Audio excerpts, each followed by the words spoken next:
সকলোকে নমস্কাৰ জনাইছোঁ আৰু আজিৰ এই ভিডিঅ'টোলৈ জনাইছোঁ স্বাগতম। মই উপস্থিত আছোঁ নামঘৰত।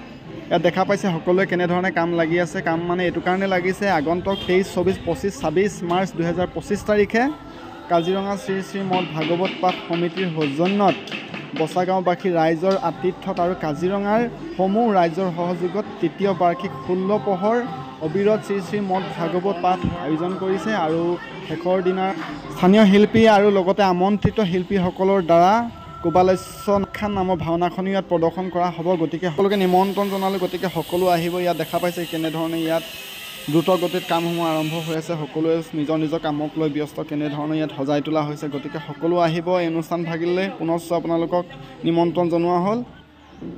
এই দুখতে ধৰ্মধ্বজাৰ লগতে বন্তি প্ৰজ্বলন কৰা হ'ব। গতিকে ইয়াতে সেই সুন্দৰভাৱে ব্যৱস্থাখিনি কৰি থকা হৈছে। সকলোৱে নিজৰ নিজৰ কামক লৈ ব্যস্ত হৈ আছে।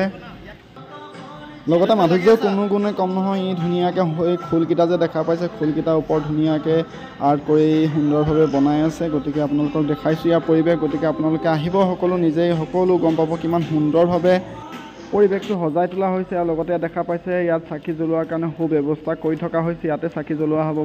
এই লগতে নামঘৰটো ৰাস্তাৰ কাষতে লাগি আছে। গতিকে আপোনালোকে গাড়ী ৰখাটো কোনো ধৰণৰ অসুবিধা নাপায়। তাৰ কাৰণে পাৰ্কিঙৰো সুব্যৱস্থা কৰা হৈছে। গতিকে সকলো আহিব নিজেই। গতিকে আজিৰ ভিডিঅ'টো শেষলৈকে চোৱাৰ বাবে বহুত বহুত ধন্যবাদ। Tata bye bye.